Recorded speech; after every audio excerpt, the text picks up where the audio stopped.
and go. Hello, I'm back again in the kitchen and I'm so glad you're with me. I just decided it was time once again to try a recipe from the cookbook of Arlene Francis titled No Time for Cooking.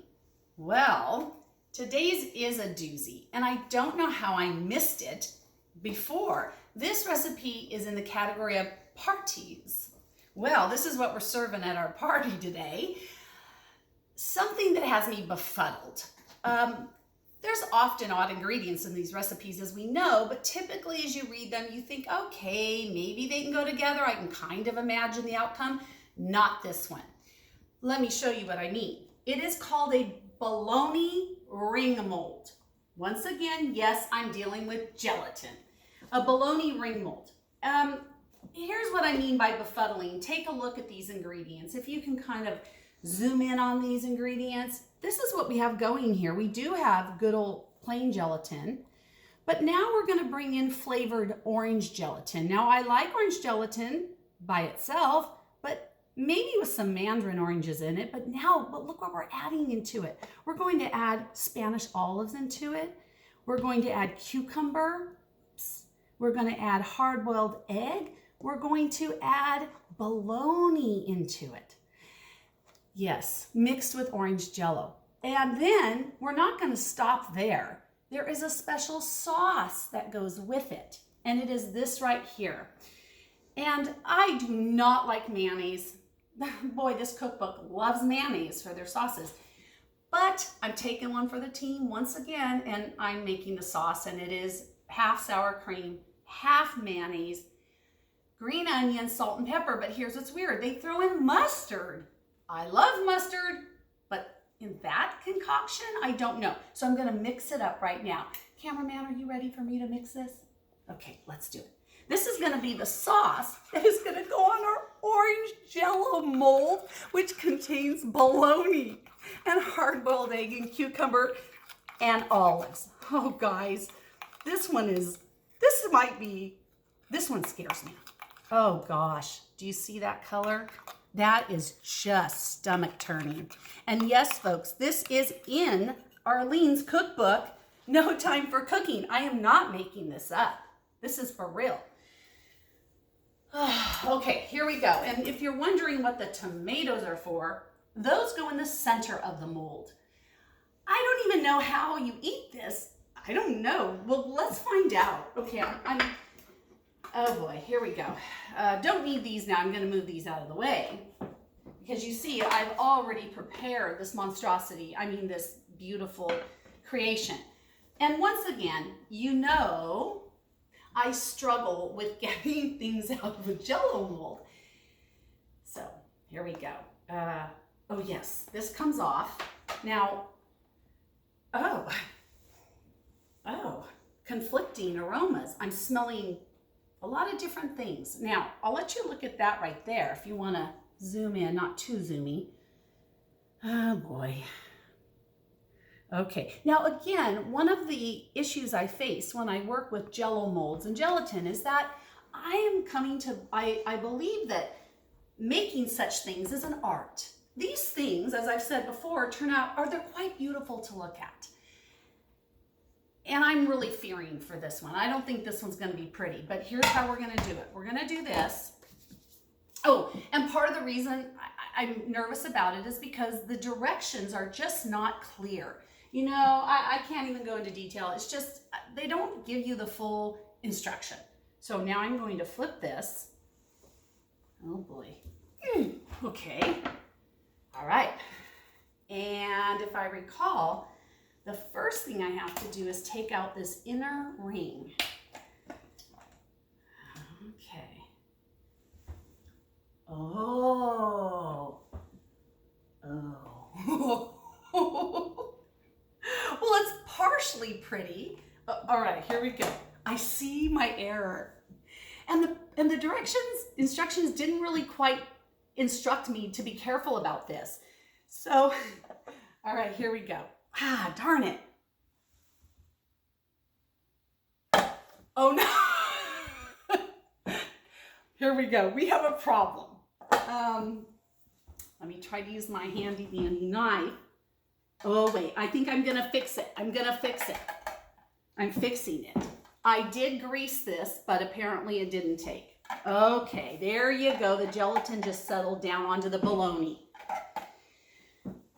Here it is. Oh, do you see that? Oh, I see. I get it now. I wasn't understanding, and I just wondered how that bologna worked into it. And really, truly, I don't know if this bologna is supposed to be covered by the gelatin. It didn't tell me. So if you notice, and if don't get too close, cameraman, because it kind of gets blurry, the whole inner part has no gelatin on it. Do you see that? I'm going to lift it a little. Oh, come back.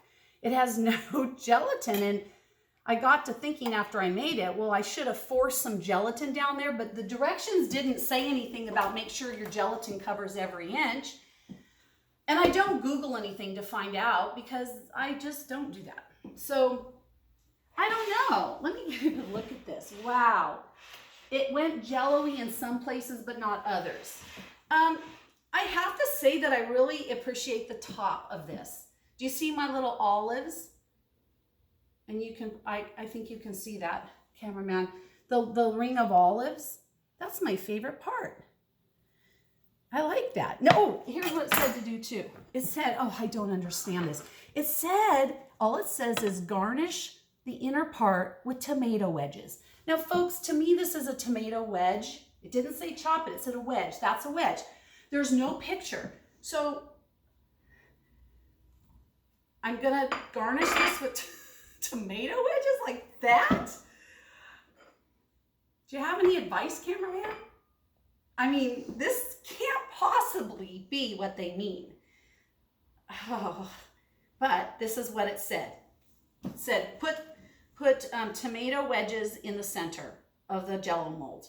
Okay, oh, there it is. Oh boy, and then of course, don't forget, we serve it with this wonderful sauce. People, I'm not making this up. It's on page 91 in the cookbook. Okay, now the next thing we have to do, let me make sure I'm not wrong. No, I'm not. It says unmold and fill center with tomato wedges. Serve with sour cream sauce. That's it. Time for me to try it. This is going to be a rough one. All right, here we go. Did you get a good shot of it, my creation? Okay. Okay, oh boy. All right. All right, oh boy. Come on. Ugh, and it's tricky to even know how one should eat this. Oh, and look, I think I failed again. Get over in there. I think I failed. You know, I'll throw a tomato on there for good measure, and I need a towel. All right. I'm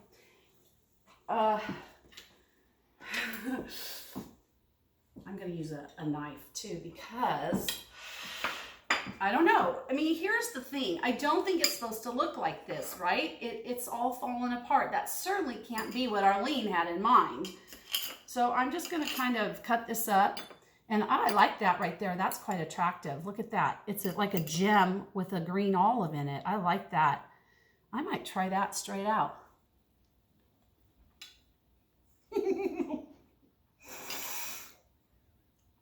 No, that's ridiculous.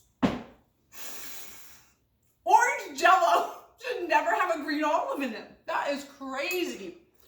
Okay, let me just get a little bit of that orange Jello mixed in with the bologna and the egg so that I can, oh.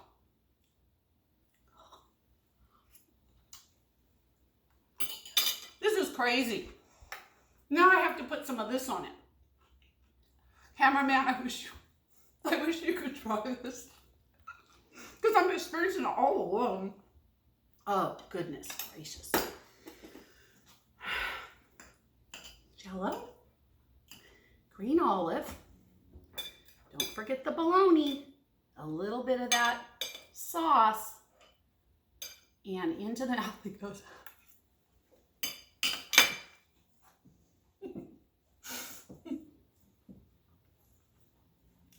That's awful. You know what? I have just found I'm not kidding. The worst recipe in this book. I know it. This is bad, bad. I don't know what else to say. I need water. Well, friends, Arlene and I are leaving the kitchen. We are done. This is the worst recipe in this book. I dare you to try it for yourself. And I am going to have to ask the cameraman to take me out to dinner tonight because we are not eating this. Oh, so friends, thank you for trying this with me, and toodaloo.